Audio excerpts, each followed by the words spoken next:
Hello there everyone and welcome to TVS Nightline as we dive into what's going on in Sarawak, its regions and the world. Here with me, Cheryl Shamina, and let's get to the headlines.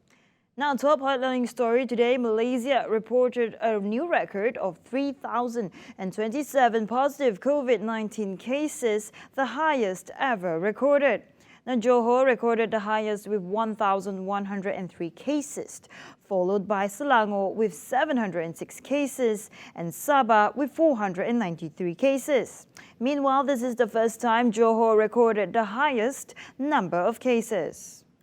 Health Director General Tan Sri Dr. Noor Hisham Abdullah said Malaysia also recorded 8 deaths today, bringing the total to 521. With the new infections nationwide, the country has so far recorded 128,465 infections with 24,742 cases still active.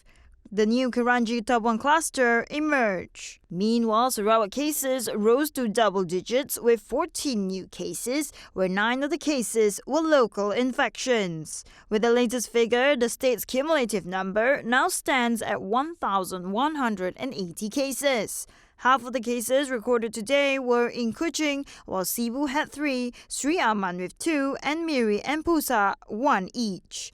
Sarawak State Disaster Management Committee also informed that 5 of the cases were part of a new cluster dubbed the Kranji Tabuan cluster.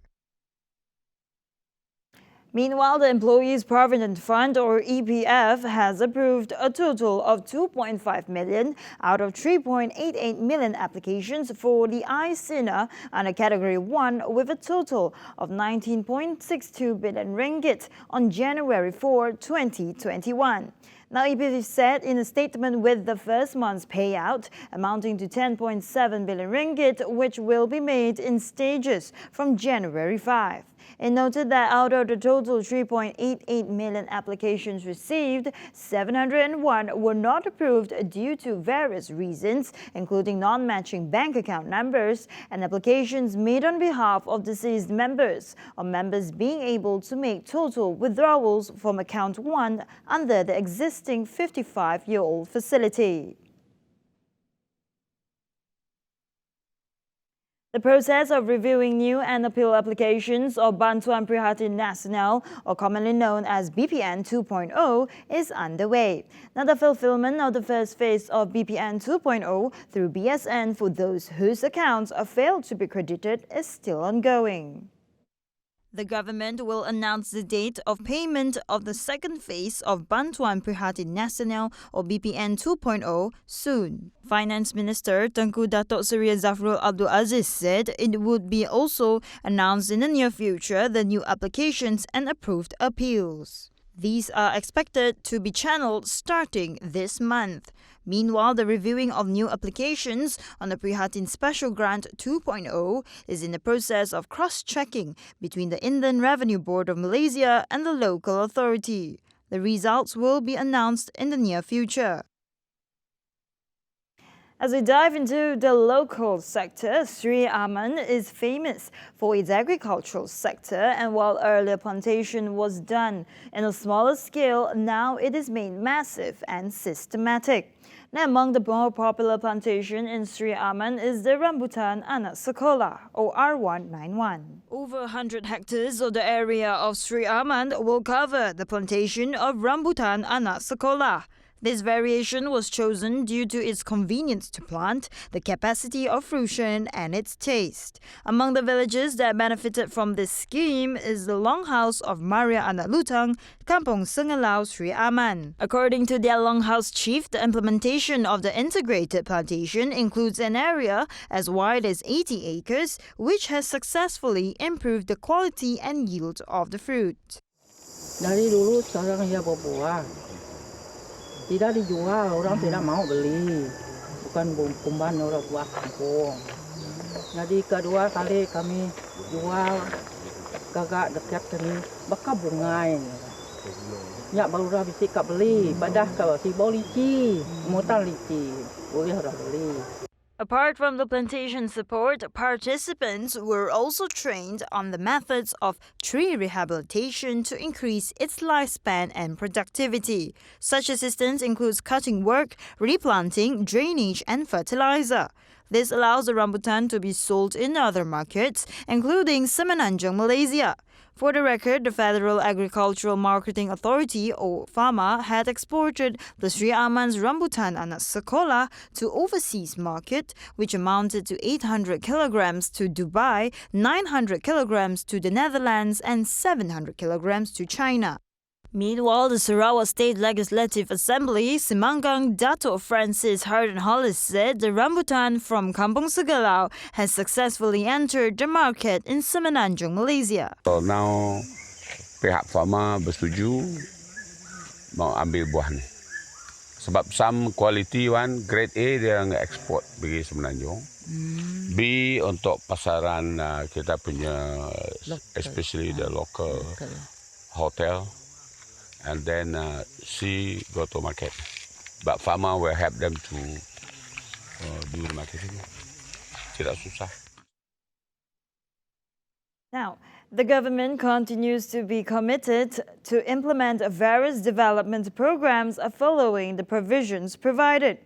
Now, on Thursday, Batang Lupa parliamentary member Datuk Seri Rohani Abdul Karim submitted a fund total to 419,000 ringgit under the allocation for the Minor Rural Project or MRP fund.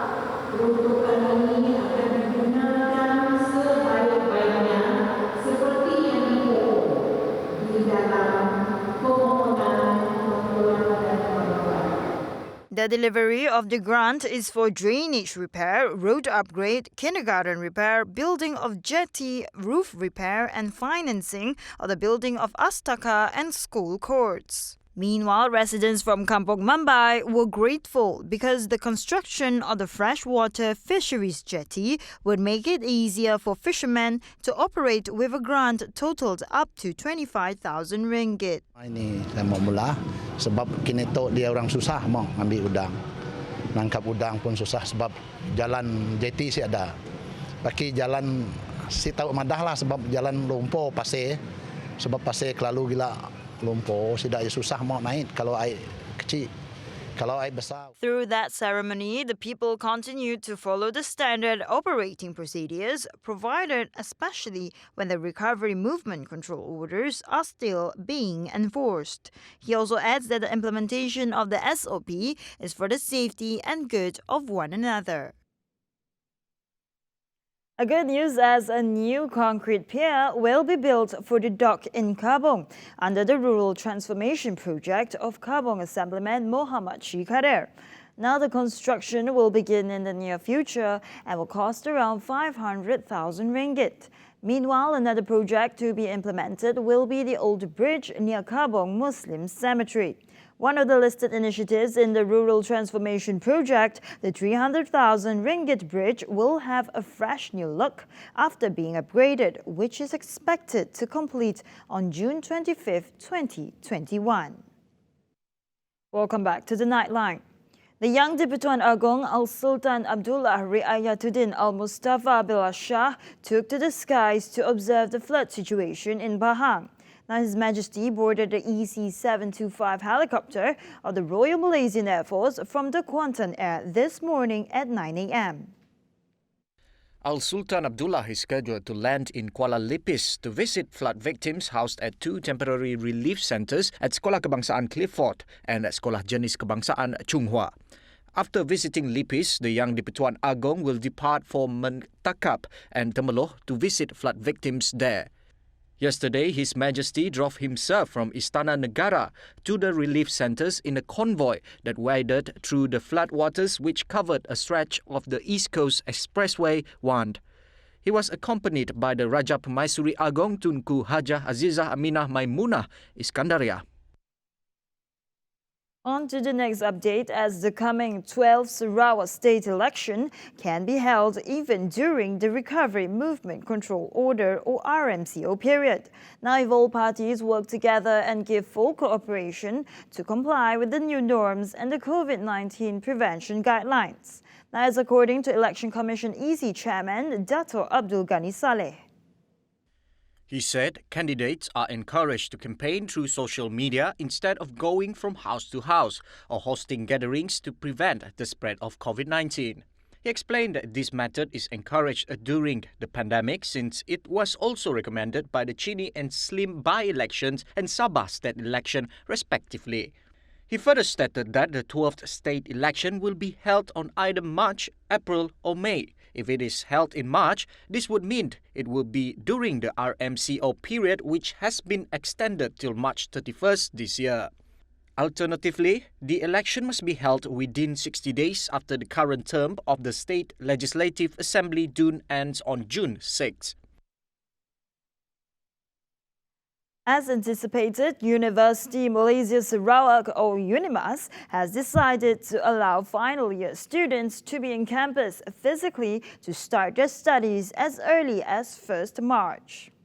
According to the UNIMAS COVID-19 Prevention Committee, graduate research students and students from Sarawak are among those to be allowed to start their studies.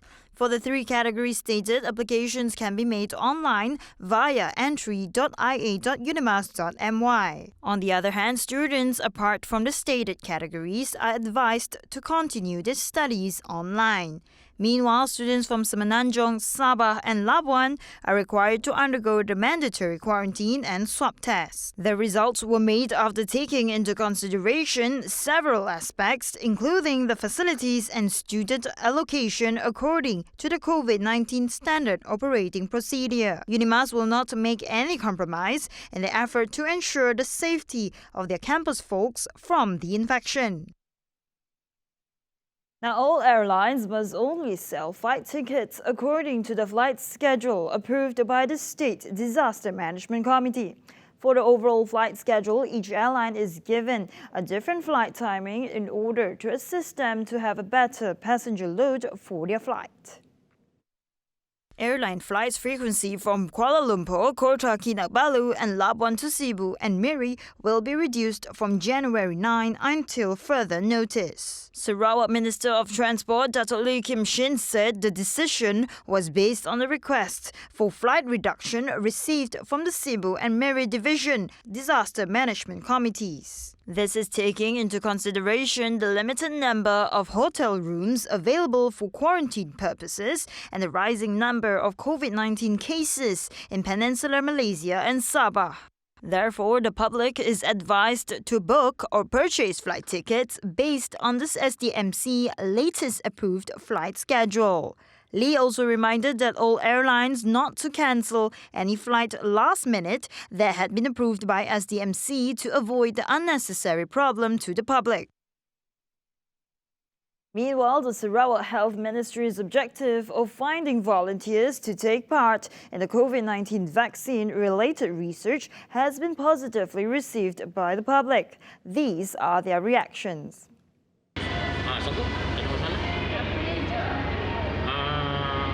Untuk kerja-kerja sukarelawan ni memang saya suka.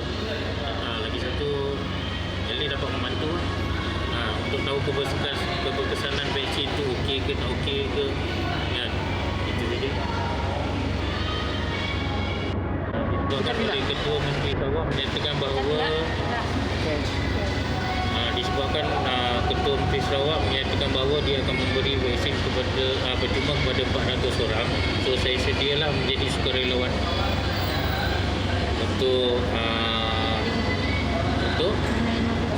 untuk menerima vaksin tersebut.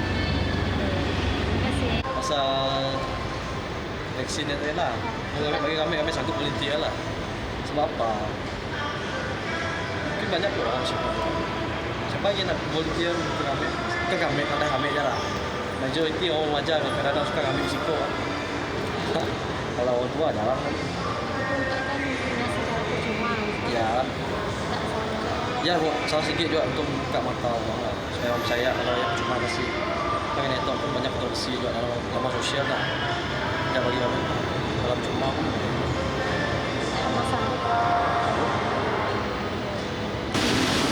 Pun ada 4 artis orang kami satu. Bila main kan. Pun kami seorang kami senang. Ya je.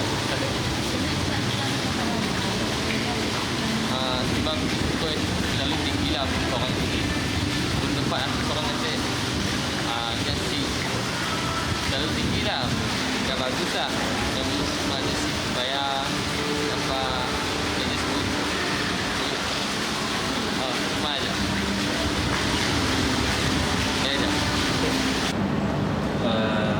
Kalau ni blessing sudah keluar, saya rasa memang itu sudah confident lah. So saya rasa safety lah.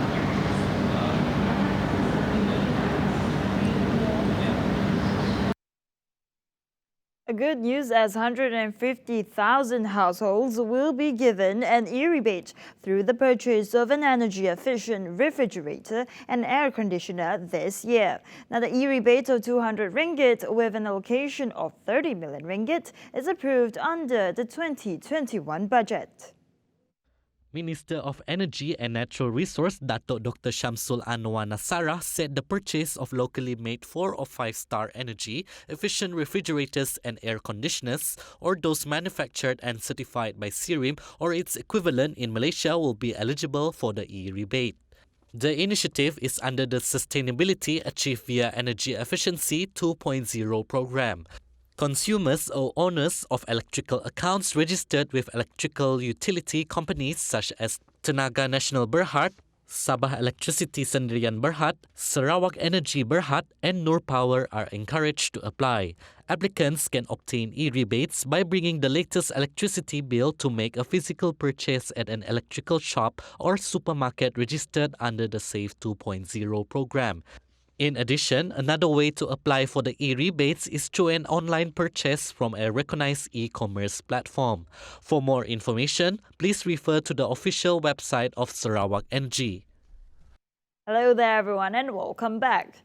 Now, P. Ramlee Fan Club, or KPPRS Sarawak, continues to elevate P. Ramlee's craft and his legacy through entertainment so as to ensure its relevance and resonate with the younger generation.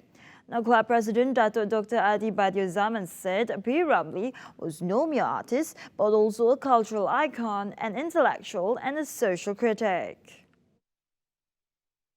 Sesuai dengan cita rasa orang muda, apa yang ingin kita tampilkan ialah melalui persembahan kita sebagai contoh, ianya syarat dengan ilmu. Iaitu setiap lagu yang dipilih itu ada tujuan mengapa ia dipilih dan ianya disampaikan dalam bentuk dan cara kelas peminat P. Ramlee sendiri. Kerana dengan cara itu, maka para belia itu akan dapat melihat bahawa karya tinggalan seniman agung P. Ramlee itu dapat ditafsir mengikut kemampuan dan keupayaan masing-masing. He further said that the club could go on with the participation of younger members. So far, KPPRS has 295 members, with the youngest member aged 7 since it was established in the year 2012. At the same time, he hopes to collaborate with TV Sarawak to showcase and highlight P. Ramlee's filmography on a broader spectrum. The collaboration aims to instill a sense of identity among youths based on P. Ramlee's legacy and impact. Now on to some crime development as the General Operations Force, or GOF, has successfully foiled an attempt of smuggling illicit cigarettes and alcohol worth nearly 3 million ringgit. Now, GOF Commander SSC Mancha Atta said the success derived from an operation in 2 locations, namely Jalan Kuching Surian and Miri Bintulu. Mancha said 5,000 cartons of illicit white cigarettes and 1,610 boxes of alcoholic drinks, including 87 boxes of alcoholic beverages, were found in the garage located at 13th Mile in Jalan Kuching Surian. 3 lorries were confiscated and 5 local males were caught to aid the investigation. All seizures were then sent to Padawan District Police Headquarters or IPD for further investigation. Meanwhile, the case in Miri, the battalion discovered various types of Kretek cigarettes that is worth estimating 1.7 million ringgit. Both cases were investigated under Section 135(1)(d) Custom Acts 1967. Now, hundreds of President Donald Trump's supporters stormed the U.S. Capitol on Wednesday in a stunning bid to overturn his election defeat. Rioters battling police in the hallways and delaying the certification of Democratic President-elect Joe Biden's victory for hours. Now, chaos unfolded after Trump, who before the election refused to commit to a peaceful transfer of power if he lost. We will never give up. We will never concede. It doesn't happen. You don't concede when there's theft involved. And I hope Mike is going to do the right thing. I hope so. I hope so. Because if Mike Pence does the right thing, we win the election. All Vice President Pence has to do is send it back to the states to recertify. And we become president, and you are the happiest people. Donald Trump told his supporters to pressure their elected officials to reject the results, urging them to fight. In the gravest assault on the symbol of American democracy in more than 200 years, rioters forced their way past metal security barricades, broke windows and scaled walls to fight their way into the Capitol. Police said 4 people died during the chaos, 1 from gunshot wounds and 3 from medical emergencies, and 52 people were arrested. Police struggled for more than 3 hours after the invasion to clear the Capitol of Trump supporters before declaring the building secure. And that concludes TVS Nightline for tonight. Here with me, Cheryl Shamina. As always, thank you for joining me tonight. I'll see you next time and have a good night.